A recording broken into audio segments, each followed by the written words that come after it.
Hello, you fine internet folk. I'm Brian, and here's some advice. So first off, I want to thank everyone for all the likes and comments. Those are really helpful. They help keep me motivated, and they remind me to work on content, so I do appreciate all of those comments and likes.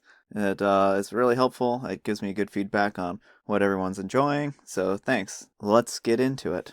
So our first letter is called, Am I a Jerk for Not Letting a Neighbor Kid Cut My Grass? And this is from Throwaway Far. I live in a neighborhood in a rather large city, so I'm actually surprised I'm having this issue.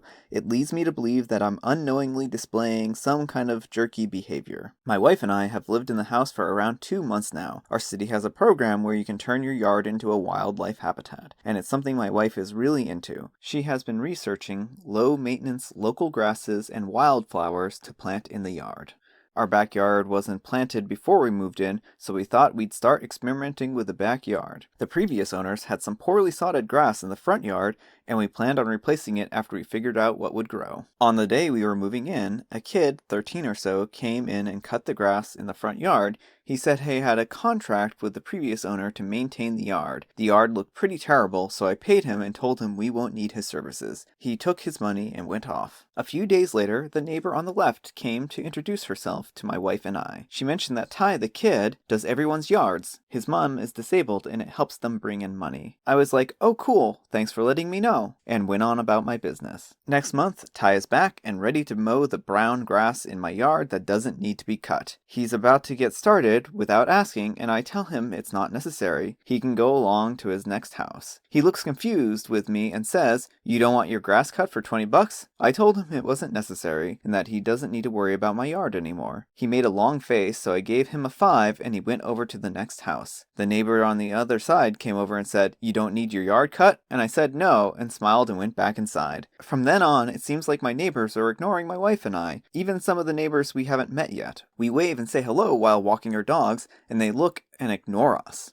I'm like, what's going on? I got the opportunity to ask my neighbor what's going on, and she made sure to let me know how selfish it was for not letting Ty cut the yard. I tried to explain to her what my wife and my plans were, but she didn't care. She just called me selfish. I said, what should I pay the kid for not cutting my grass? She rolled her eyes and joined in the ignore train. It feels weird being frozen out by your neighbors. Am I doing something jerky and I don't realize it? Well, OP, I think that your neighbor's behavior is at best a misunderstanding. Your neighbors, while having the best of intentions, are handling this situation wrong. First, you didn't opt into the contract with Ty when you purchased the house. Second, it doesn't sound like your neighbors welcomed you into the neighborhood. Instead, you received a passive-aggressive hint from your neighbors on the left and then on the right. That's a far cry from welcoming and greeting you. If they are attempting to build a tight-knit community, then they may want to choose an alternative method other than bullying people into compliance. Next, you don't want your lawn mowed, and that's understandable. However, when Ty comes around next time, it might be a nice gesture to have him do a few chores around the yard for you. This would let him earn a little money to help with his family. Ideally, Ty should have asked you this to begin with. There are other ways for him to earn money other than mowing the lawn, but it seems that mowing the lawn is all he has ever known. His lawn mowing mentality brings to mind the old phrase, when the only tool you have is a hammer, all of your problems look like nails. Or in Ty's case, a lawnmower. Offering him money for a side gig would also have the added benefit of perhaps warming your neighbors up to you. That is, if you still even care to mend a relationship with them. Anyhow, good luck, and I hope that your neighbors end up treating you better and that this is just a temporary phase that passes on. Our next letter is titled, Am I a Jerk for Making My Girlfriend Pay to Sleep Over? And this is posted by Am I the Jerk Boyfriend 2. I'm a 28-year-old male and I've been with my girlfriend, a 22-year-old female, for about a year now, and things have been going really well up until recently. We live in separate apartments and we're spending about 1 night a week together at my place, but recently it has turned into 3 or 4 nights a week. Now don't get me wrong, I love having my girlfriend sleep over and I could even see us living together one day. However, when I ask her to start paying $24 each night she stays over, she got really upset. I explained that all of my utility bills have gone up significantly since she started staying over, and that $24 a night in an $1,800 a month apartment was a great deal. Heck, I wish I could live in my apartment for that little. Anyway, her and her friends think I'm being unreasonable and her friends are telling her to dump me. I really love her and I don't want to lose her, but but I'm afraid of ending up in a relationship where bills aren't split equally, and I don't want to be with someone who just sees me as a meal ticket. I think it's reasonable to ask her to help pay for things now that she's spending more time at my place, but maybe I'm wrong. Am I a jerk? Too long didn't read. Am I a jerk for telling my girlfriend she had to pay $24 each night to sleep over in my $1,800 apartment since her presence has increased my utility bills and she's using my apartment almost as much as I am? OP, do you want your girlfriend to spend the night? Because this is how you get your girlfriend to never come over again. Let's look at the math here. An $1,800 a month apartment works out to roughly $60 a day. You want your girlfriend to pay 40% of your daily rent each time she spends the night? You claim that she is spending half the week at your apartment, which means you want her to pay 20% of your total monthly rent, roughly $364 a month. This would be on top of her monthly rent. Until you two move in together, you should not be charging her rent. If and when the time comes for you two to move in together, then you can work out how you will individually contribute to the household's finances. But now is not the appropriate time to foist that upon her. Further, I'm not a lawyer, but I would look into the legalities of this. If she starts paying a portion of your rent, then she may be classified as a tenant. This could become a huge legal nightmare for you. If you really love your girlfriend and are afraid of losing her, explain your fears to her and why you wanted to charge her rent. Expressing your concerns about the financial stress that you are undergoing might help her understand why you made the suggestion that you did. From here, you two can work things out and potentially patch things up. Anyhow, good luck. Our next letter is titled, Am I a Jerk for Giving Away My Daughter's Dog? And this is from Resther37. My daughter is 16 and struggles with depression. My wife decided a year ago on her 15th birthday to get her a puppy so she had a companion. She was instantly attached to him as he was to her, and she took on full responsibility for him aside from vet care because she can't afford that. She was very good at taking care of him, never missed a meal or a walk. The problem was that no matter how well taken care he was, he always made messes around the house. We tried to get him house trained many times and we had puppy pads all the time, and it was starting to burden us financially. So 2 weeks ago, I told my daughter that since nothing was working, I think he needs to be with a family who can keep up with his high maintenance. She did not take it well, and these are her words. Quote, I am the one who takes care of the dog and cleans up after him. It's barely affecting you. I told her that it is because of how many additional things we have to get just to make sure his messes are smaller. She looked me dead in the eyes and said, if you take my dog away from me, I promise you I will make your life a living hell for the next 2 years that I live with you. I gave the dog to a very stable family 2 days later. My daughter has been avoiding us and has only spoken to us to make snarky comments. If I come down to her room to talk to her, she just looks around and says, what are you going to take from me next? Or, how do you want to ruin my life now? It's exhausting to deal with. She'll come upstairs and she'll start crying and saying that she is now all alone and has nobody, and that she accuses us of not loving her. One thing she said before we gave away the dog was, if you give my dog away, I'll know where I stand with you, because if you truly cared about me and my well-being, you wouldn't put me in a position where my mental state plummeted. Now she holds us up to that often, saying, why are you asking if I'm doing fine? You don't care about me, and you're only asking to make yourself look good. And, you don't love me, you caused me to have a depressive episode, etc. I really feel awful about this situation, and I feel like I made the wrong decision in giving her dog away, because now my kid has not expressed a hint of positive emotion unless she's on a call with her friend or her boyfriend. Am I a jerk? OP, really? You want to know if you're a jerk here? Are you that clueless and oblivious to how much of a jerk you are? She outright told you that she would not forgive you for giving away the dog. She also told you that she would know where you stood if you gave away the dog. Yes, her dog was making a mess. However, pets are part of the family, and clearly that part of the family was dearly loved by your daughter. Further, you gave her the dog for a reason, and that reason was that she was having trouble with depression. Taking care of the dog probably helped give her a sense of purpose. The puppy relied on your daughter to keep it safe, and on some level, your daughter probably feels like she failed. You shattered your daughter's trust, and you did the one thing she told you that was unforgivable. Why should your daughter ever trust you again? Next, the dog was only a year old. It was still a puppy, for goodness sake. It can take a puppy a long time to adapt and to learn to be housebroken. You claim that you attempted to get the puppy housebroken, but it seems like you just ran out of patience. If the financial burden of puppy pads was too much, then you should have invested in alternative reusable options. You could have also asked your daughter to get a part-time job to help her pay for supplies, which she may have happily complied with given how much she seemed to love the dog. The best thing you can do right now is see if you you can get the dog back. Chances are that if you can't, then you probably won't ever see your daughter again after she moves out. Anyways, good luck.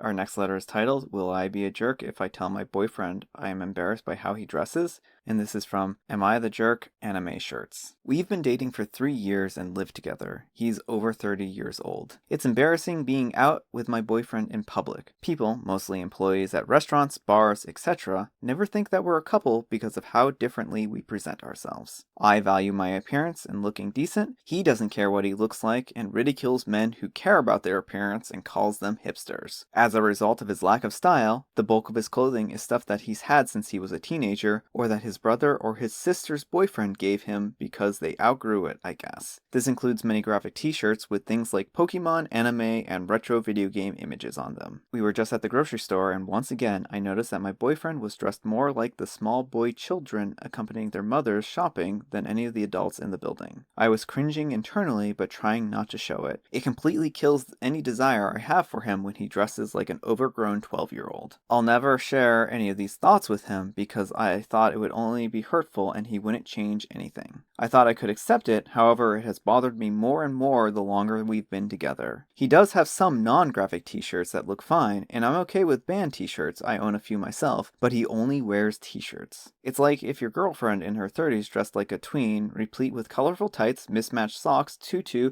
and a cat t-shirt or whatever they wear today. Would I be a jerk if I told him this and asked him if I could help him transition into more adult clothing, or at least get rid of some of the anime shirts? I feel extremely judgmental for this, but it's affecting my attraction to him. He doesn't even watch anime. Hi folks, in the comments it is revealed that they started dating when she was 18 and he was 32, and that her boyfriend has poor hygiene habits. I think putting the ages in here is important because it gives us a sense of where they may be in their growth. So here's the deal, OP. Your boyfriend probably is not going to change. At his age, he is settled and comfortable with how he looks. What you found charming at 18 isn't quite so charming now. That is to say that while you've grown up, your boyfriend has not. The fact that he views guys who take pride in their appearance as hipsters speaks volume of the type of person he is. It doesn't take much effort to pick out hole-free, well-fitting clothes, and there's nothing wrong with putting a little effort and pride into your appearance. If I had to guess, I would say this is more about him being a lazy slob than any strong convictions he has towards grooming. Now, if he had a real strong preference towards dressing this way, I would say that he should dress the way he wants to, but again, this seems more like he just is throwing on the clothes that he has and he doesn't really want to put any effort into his appearance. Alternatively, if we give him the benefit of the doubt, then it could also be that he's scared and he doesn't know how to dress nicely. Maybe at one point in time in his life, he was ridiculed for putting effort into his look, and that stuck. One event could have been the catalyst for his behavior. He might be open to small changes, maybe if you get him a better fitting t-shirt, some nicer jeans, he might slowly come around to dressing better. You could also ask him to do a better job with his hygiene and frame it as important for his health. Chances are that you two have reached different places in your life. You can try to talk to him and voice your concerns. However, if the way he dresses is embarrassing to you now, then I can almost guarantee that feeling will be tenfold stronger in another 3 years. You may just be growing apart. That's okay, it just sometimes happens in relationships. I think additionally, you need to reflect on your relationship and you need to figure out if the way he dresses is a deal breaker to you. Take care and good luck.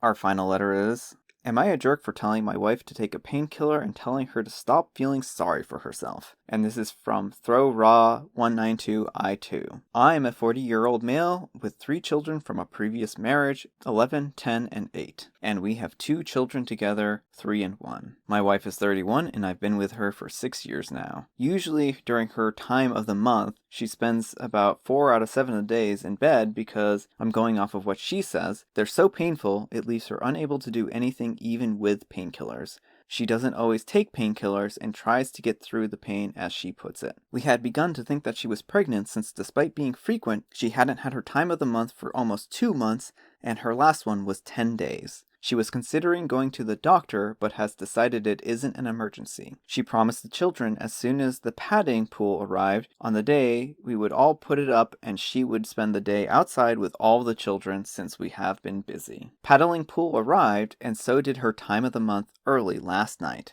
As usual, she's in bed. Children have been begging to play outside with her. I asked her if she wanted painkillers and when she is getting up. She said she didn't and isn't. The day progressed and the children got more and more whiny and she refused to deal with it while I was in a meeting. I may have snapped when I got a small break. I told her to either explain or take a painkiller and stop feeling so sorry for herself. She got all teary-eyed and basically screamed at me that I'm an insensitive jerk, got up and played with them for the day. Extremely annoyed and snappy, though not towards the children. I was working, otherwise I would have played with the children. Am I a jerk? Fun fact, OP, you are a jerk here. Do you really think that your wife likes being in pain all the time? If she could take a few painkillers and get rid of the pain, then I can almost guarantee she would do exactly that. Why are you telling her that painkillers will help with her period when they don't? Why should she bother taking something that has no effect on her? Yes, it's a raw deal that she's in bed 4 days out of each month, but for her. You're frustrated, and this is a frustrating situation. However, getting mad at her for being in pain is not helpful. Telling her to stop feeling sorry for herself is a jerky thing to do. I'm not a medical doctor, but it sounds like your wife may have a medical condition such as polycystic ovary syndrome, or PCOS. When she can make it to a doctor, she should.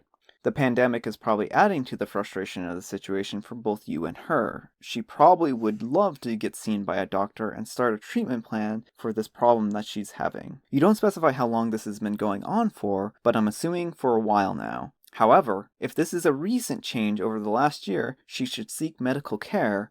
Also, if your healthcare covers it, maybe she could get started with a telemedicine consultation. Good luck, and I hope your wife can get treatment soon. And P.S. Period is not a bad word. You can say it and write it, and it's not that big of a deal. It sounds like you're kind of squeamish with this idea of your wife having a period, or that people on the internet are going to be uncomfortable with it, and that's just not the case. They're normal and natural things, and it's kind of weird that a grown adult, such as yourself, is alluding to her having a period, but not outright saying it. Alright folks, that's all the time we have for today. Hopefully you enjoyed this video. If you did, consider giving me a thumbs up. If you didn't, consider giving me a thumbs down. Take care, and I hope to see you all soon.